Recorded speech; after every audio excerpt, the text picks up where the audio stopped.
یہ سورہ حج کا سلسلہ جاری و ساری ہے. جو آیت پڑھنے کا شرف حاصل کرا یہ 31 آیت ہے. اس کا ترجمہ اس طریق سے: یکسو ہو کر اللہ کے ہو جاؤ، اس کی ذات میں کسی کو شریک قرار نہ دو، اور جس نے اللہ کی ذات میں شرک کیا گویا کہ وہ آسمان سے گر پڑا، یا تو اس سے پرندے اچک لے جائیں گے یا اس سے ہوا اڑا کر کہیں دور جگہ پر پھینک دے گی. اللہ سبحانہ تعالیٰ نے شرک کی مثال اس طریقے سے دی ہے. اللہ نے کہا کہ یکسو ہو کے ایک خدا کے ہو جا، جس نے کہ ہم کو اس فطرت پہ پیدا کرا ہے. ہماری فطرت کیا فطرت یہی ہے کہ ہم ایک اللہ کی پرستش کریں. تو اللہ سبحانہ تعالیٰ نے کہا کہ یکسو کے ہو کے ایک خدا کے ہو جا، اور اس میں اور جس نے شرک کرا تو اس کی مثال دی اللہ تعالیٰ نے کہ یا تو ایسا ہے کہ اس کو پرندے اچک کے لے جائیں یا ہوا اس کو دور اٹھا کر پھینک دے. اللہ وہ کہیں کا نہیں رہتا. اللہ شیطان، اگر آپ نے اللہ کو چھوڑا تو شیطان آپ کو اٹھا کے لے جاتا ہے، اچک لے جاتا ہے. اس میں خصوصاً توحید کا یہ ہے کہ جب قربانی کے جانور ذبح کریں تو صرف خالص خدا کے لیے ذبح کریں، اس میں کسی کا شریک نہیں ہوتا قربانی کے اندر. تو لوگ جو تھے مشرکین بھی آ کے اس وقت اپنے حساب کا حج کرتے تھے، اور جب حج کرتے تھے تو اس میں قربانیاں بھی کرا کرتے تھے. جو قربانیاں کرا کرتے تو اپنے شریکوں کے لیے کرا کرتے تھے. اچھا، وہ جب آ کے جو لبیک کہتے تھے، مشرکین جب حج کرتے تھے تو اس طریقے ان کا لبیک ہوتا تھا: میں آیا ہوں، تیرے سوا کوئی شریک نہیں ہے مگر اس کے کہ جو تیرا شریک ہے، اور وہ تو سب کو کا مالک ہے اور وہ جس کے مالک ہوں. اس طریق سے مشرکین لبیک کہا کرتے تھے. تو اللہ سبحانہ تعالیٰ نے خصوصاً اس آیت میں کہا ہے کہ صرف ایک خدا کے ہو جاؤ، تو صرف خالص خدا کے لیے حج کرو، اور جو قربانی کرو صرف میرے لیے کرو. ذالک من یعظم شعائر اللہ فانھا من تقوی القلوب. یہ کہ جو بھی شاعر اللہ کی تعظیم کرے کا تو بلا شبہ اس کا تعلق دلوں کے تقوی سے ہے. اللہ سبحانہ تعالیٰ کا شاعر اللہ کی تعظیم کرو. شاعر اللہ سے مراد اللہ کی نشانیاں ہیں، اور اس سے جو خاص مراد اللہ کی نشانی ہے وہ قربانی کے اونٹ ہے، جس کو کہ اللہ سبحانہ تعالیٰ نے قرآن میں خاص طور سے کہا ہے کہ یہ اللہ کی نشانی ہے. اچھا، صفا مروہ کو بھی اللہ تعالیٰ نے شاعر اللہ کہا ہے، وہ الگ بات ہے. اور تو دوسرے بھی چیز ہے شاعر اللہ، لیکن خصوصاً جو کہ اس سے مراد اس وقت جو آیت میں میزان میں جو تذکرہ ہے وہ ہے اونٹوں کے بارے میں کہا گیا ہے. اور فَإِنَّهَا مِنَ التَّقْوَى الْقُلُوبِ، تو کہا کہ جو ان کی جو حرمت کرے گا، ان اونٹوں کی جانوروں کی، ان کے گھروں میں ان پہ خاص نشان لگے رہتے تھے. جب یہ جاتے ہیں قربانی کے جانور تو ان پہ خاص نشان لگے رہتے ہیں تاکہ لوگ اس کی حرمت کریں، اس کی عزت کریں، کیونکہ یہ لوگ یہ جو جانور ہیں یہ اللہ کے لیے قربان ہوں گے. تو اللہ سبحانہ تعالیٰ کہتا ہے کہ ان کی تعظیم کرو. اگر تم ایسا کرو گے تو تمہارے لیے دلوں کے تقوی کے لیے بہت بہتر ہے. یہ تو تقوی کا تعلق دل سے ہوتا ہے، ظاہر سے نہیں ہوتا. ظاہر سے تقوی کا تعلق نہیں ہوتا، باطن سے تعلق ہوتا ہے. ایک ہی چیز ظاہر میں الگ دکھ سکتی ہے، باطن میں الگ دکھ سکتی ہے. ایک ہی چیز، آپ نماز پڑھ رہے ہو، آپ نماز ظاہر میں ہو سکتا ہے آپ نماز پڑھ رہے ہو، لیکن باطن میں ہو سکتا ہے آپ کا دل میں نفاق ہو، یا ہو سکتا ہے کہ آپ اخلاص سے نماز پڑھ رہے ہو. تو یہی ہے کہ عمل ایک ہی ہے لیکن اس کے دو اثرات ہوتے ہیں. تو وہی اللہ سبحانہ تعالیٰ نے فرمایا کہ دلوں کے تقوی کے لیے تقوی اختیار کرو تاکہ اندر سے پاک ہو، اخلاص لے کے آؤ.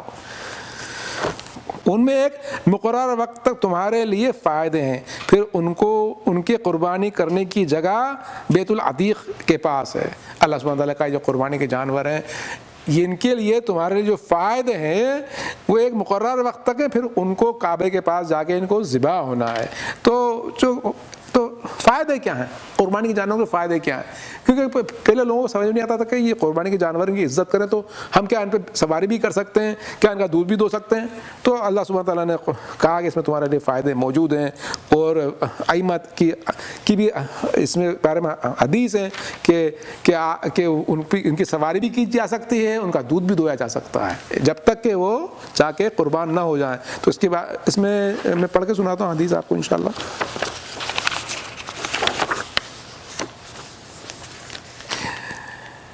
امام جعفر صادق علیہ السلام فرماتے ہیں کہ اگر کسی کو ضرورت ہے کہ وہ جانور کی سواری کرے تو اس کی سواری کر سکتا ہے، لیکن اس پہ زیادہ بوجھ نہ ڈالے. اگر دودھ چاہیے تو اس کا دودھ بھی دو سکتا ہے، لیکن اس کے دودھ کو پورا ختم نہ کرے.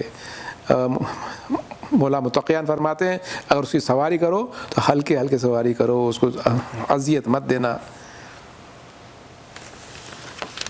ہم نے ہر امت کے لیے قربانی کا ایک طریقہ متعین کیا ہے تاکہ وہ لوگ ان چوپایوں مویشیوں پر اللہ کا نام لیں جو اس نے انہیں دیے ہیں.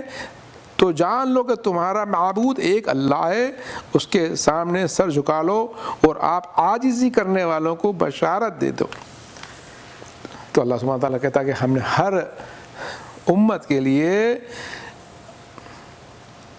ایک طریقہ مقرر کر دیا ہے.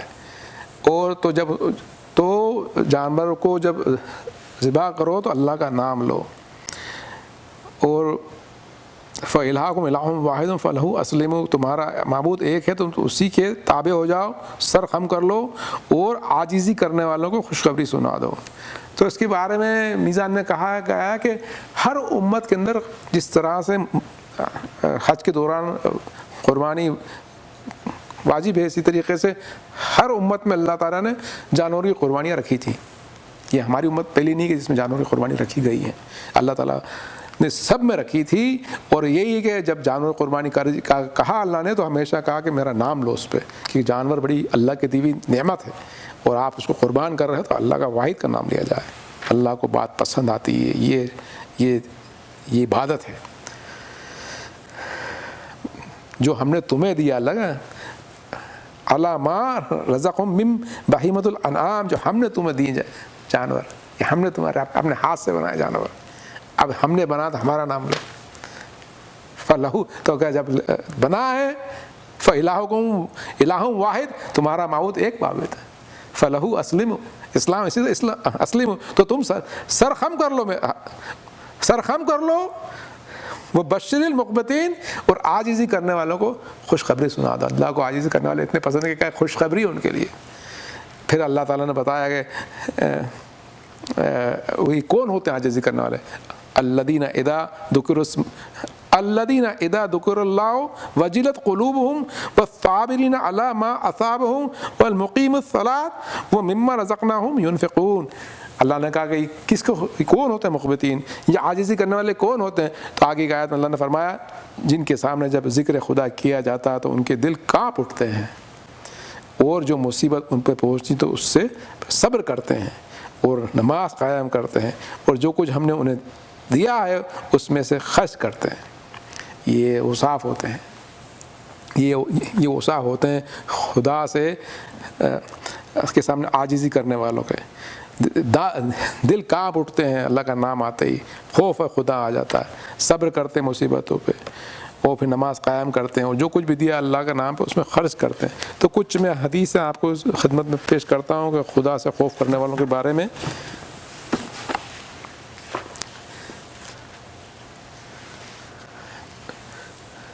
تو معصومی سے فرماتے ہیں کہ ہر اچھائی کا اوریجن جو ہوتا ہے اس دنیا میں اور آخرت میں وہ خوف خدا سے ہوتا ہے، ہر اچھائی کا.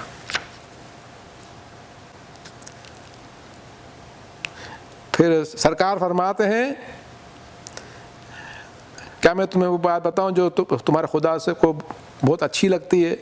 تو پھر مولانا نے فرمایا سرکار نے کہ اگر تم چاہتے ہو کہ تمہارا خدا تم سے محبت کرے تو تم اس سے ڈرو. بس آپ جتنا خدا سے ڈریں گے اللہ آپ سے اتنی محبت کرے گا، ہم جتنا خدا سے ڈریں گے اللہ اتنی محبت کرے گا. پھر سرکار فرماتے ہیں کہ سب سے اعلیٰ مقام پر اللہ کے پاس وہ جو اللہ سے سب سے زیادہ خوف کرتا ہو. اور قربانی کے اونٹوں کو ہم نے تمہارے لیے شاعر اللہ میں قرار دیا ہے، تمہارے لیے ان میں بھلائی ہے، لہذا جب وہ کھڑے ہو تو ان پر اللہ کا نام لو، پھر جب وہ پہلو کے بل گر جائیں تو تم ان کا گوشت کھاؤ اور قناعت پسند محتاج سوالی کو بھی کھلاؤ. ہم نے ان کو اس لیے تمہارے تابع کر دیا ہے تاکہ تم شکر ادا کرو. تو اللہ سبحانہ تعالیٰ نے کہا کہ قربانی کے جانور کو ہم نے تمہارے لیے شاعر اللہ بنایا ہے. شاعر اللہ وہ اللہ کی نشانیاں ہیں.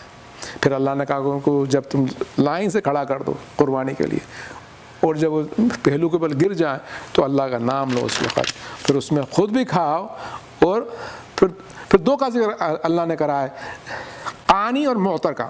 اللہ نے کہا تم خود بھی کھاؤ اور قانی کو بھی کھلاؤ اور معتر کو بھی کھلاؤ۔ کون ہوتے ہیں قانی اور معتر؟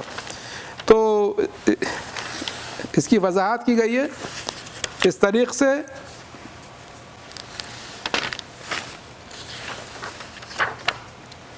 قانی وہ ہوتا ہے جو کہ اس کو جو بھی دے دو وہ چپ چاپ لے لیتا ہے،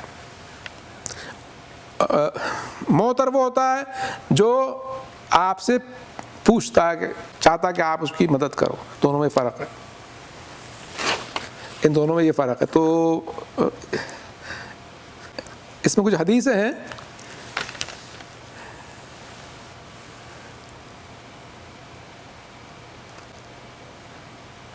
تو مولا فرماتے ہیں، معصوم فرماتے ہیں کہ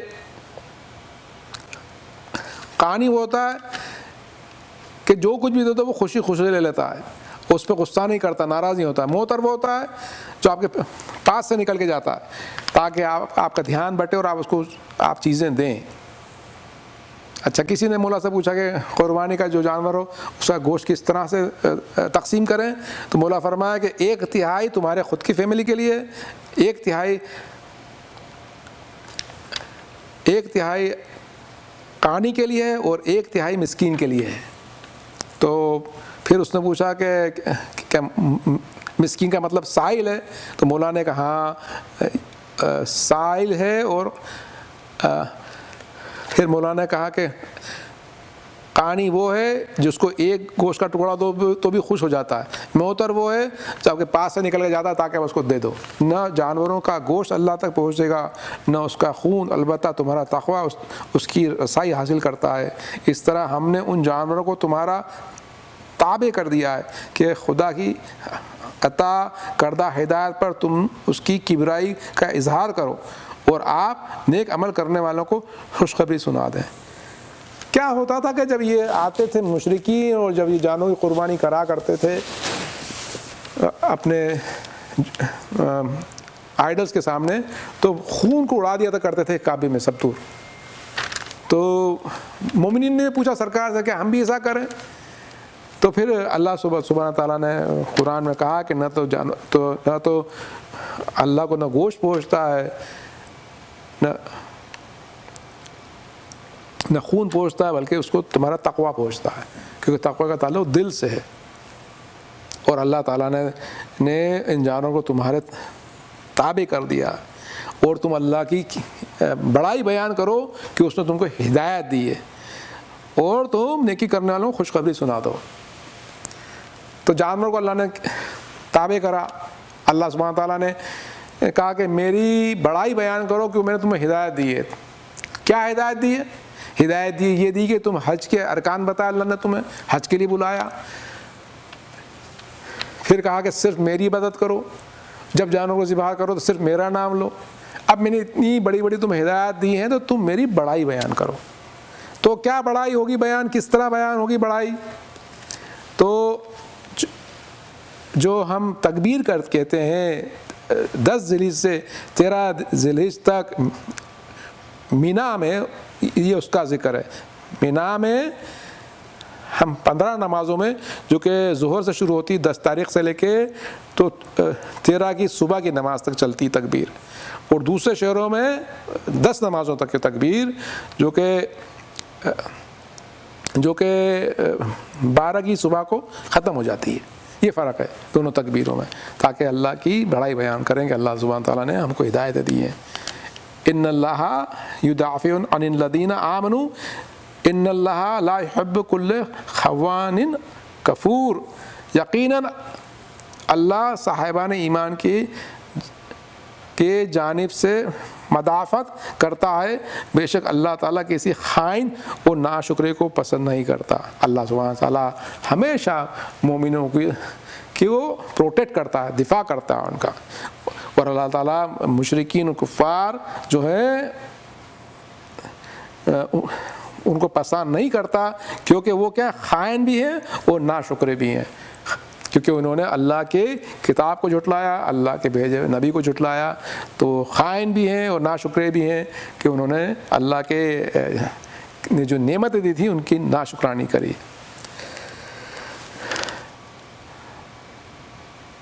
اذن للذین یقاتلون بانہم ظلموا وان اللہ علی نصرہم لقدیر، جن پر جنگ مسلط کی جائے انہیں جنگ کی اجازت دی گئی ہے اس لیے کہ وہ مظلوم ہے اور اللہ یقیناً ان کی کمک پر قدرت رکھتا ہے۔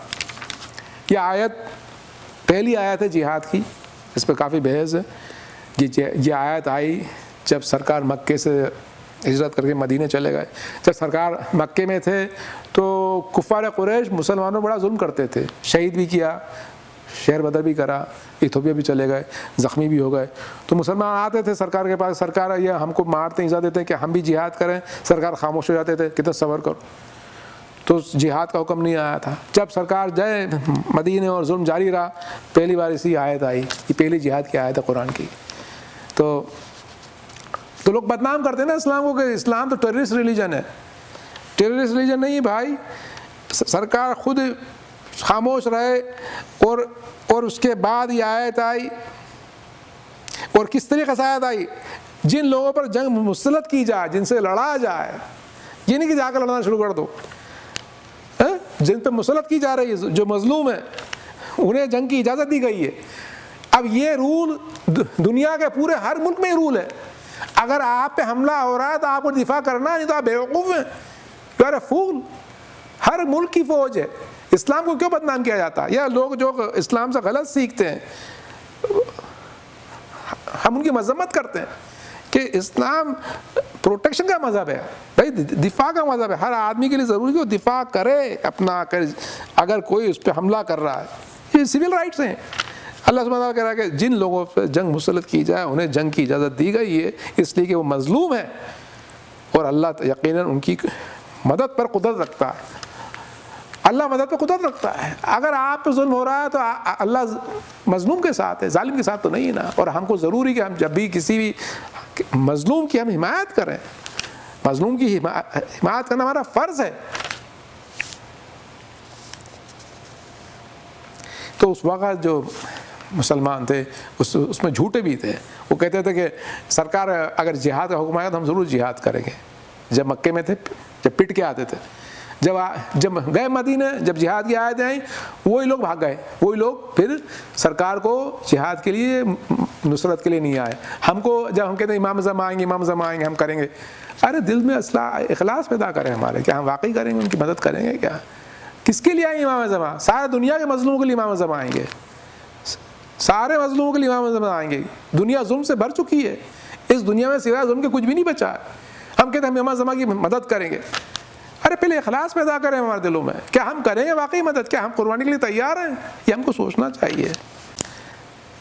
یہ وہ لوگ ہیں جو اپنے گھروں سے ناحق نکال دیے گئے صرف اس قصور کی وجہ سے کہ کہتے ہیں کہ ہمارا رب اللہ ہے، اور اگر اللہ ایک دوسرے کے لیے ذریعے لوگوں کا دفاع نہ کرتا رہتا تو خانقاہیں، گرجا اور یہودیوں کی عبادت خانے اور مسجدیں منہدم کر دی جاتی جن میں اللہ کا کثرت سے ذکر کیا جاتا ہے۔ اللہ ضرور ان لوگوں کی مدد کرے گا جو اللہ کی مدد کریں گے، بے شک اللہ بڑا طاقتور اور غالب ہے۔ کہ اللہ سبحانہ تعالیٰ نے فرمایا کہ جو لوگ اس لیے گھروں سے نکال دیے گئے کہ انہوں نے کہا ہمارا رب اللہ ہے۔ یہ کون لوگ تھے؟ یہ وہ لوگ تھے جو سرکار کے ساتھ ایمان لائے تھے اور ان کو گھروں سے نکال دیا گیا تھا۔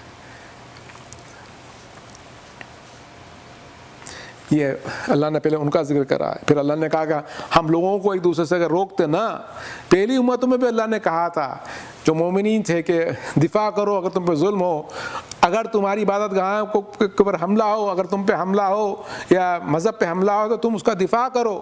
یہ پہلی بار اللہ نے نہیں کہا کہ تم دفاع کرو، پہلے بھی دفاع کا حکم آ چکا ہے۔ اور کہا اللہ نے کہا کہ ہم لوگوں کو ایک دوسرے سے روکتے نا، تو یہ جو جگہ ہے جو اللہ کی عبادتیں ہوتی ہیں یہ تہس نہس ہو جاتی ہیں۔ اب اس میں تفصیل میں جاتے ہیں کہ جو آئے نا نام آئے صوامع، تو یہ صوامع سے کیا مراد ہے؟ یہ وہ جگہ ہیں جہاں پر کہ راہب لوگ پہاڑوں میں رہتے ہیں اور اللہ کی عبادت کرتے ہیں، یہ اس سے یہ مراد ہے نا۔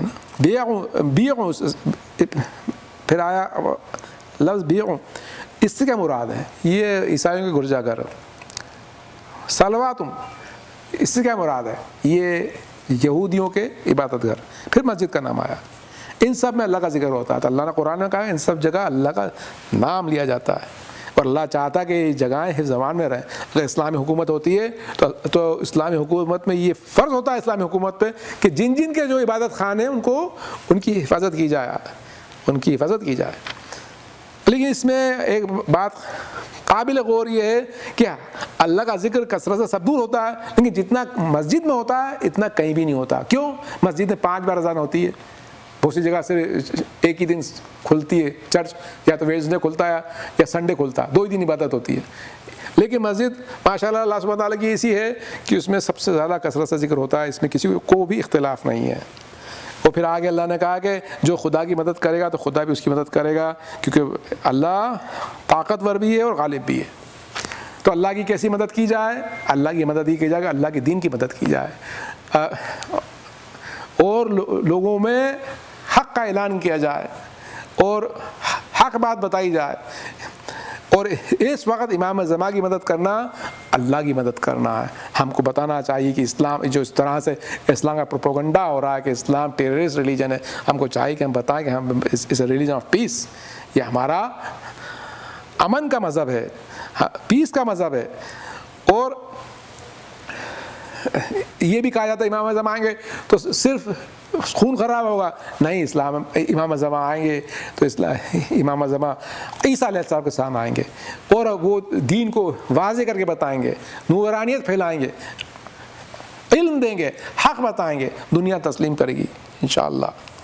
تو اس کے اندر تھوڑی اور احادیث پڑھ کے سناتا ہوں میں آپ کو کہ جو لوگ گھروں سے نکالے گئے، قرآن میں آیت آئی نا گھروں سے نکالے گئے لوگ، اس کے بارے میں امام محمد باقر علیہ السلام فرماتے ہیں کہ اس سے مراد مہاجرین ہے، اس سے مراد آل محمد ہیں جو خوف کے عالم میں گھروں سے نکالے گئے۔ پھر فرماتے ہیں مولا باقر علیہ السلام کہ یہ آیت ہمارے لیے آئی ہے، پھر فرماتے ہیں یہ آیت امام حسین کے لیے آئی ہے کہ گھروں سے نکالے گئے۔ آپ دیکھیں امام حسین کو کس طریقے سے ظالموں نے گھروں سے نکالا۔ پہلے مولا حسین مکے میں تھے، نہیں مدینے میں تھے، مدینے سے مجبوراً نکالا تو مکے گئے مولا، مکے میں یہ حالت ہو گئی تھی کہ ان کا قتل ہو جاتا، وہاں سے ان کو نکالا مولا کو۔ اس طریقے سے مولا کو ظلم سے نکالا گیا اور ظلم سے نکالا، اور مولا نے مجبوری میں حج ترک کرا اور کربلا گئے۔ فرق ہے کہ انہوں نے حج ترک کرا، صرف قوم کی اصلاح کے لیے انہوں نے حج ترک کرا تاکہ ان کا خون مکہ میں نہ بہے۔ وہ چاہتے تھے کہ ان کا خون اعلانیہ کربلا میں بہے تاکہ وہ دکھا دیں کہ حق کیا ہے اور باطل کیا ہے۔ اس طرف حاجی لوگ جانوریں قربانی کر رہے تھے، ادھر مولا اپنے گھر والوں کی قربانیاں کر رہے تھے۔ اللہ القوم الظالمین۔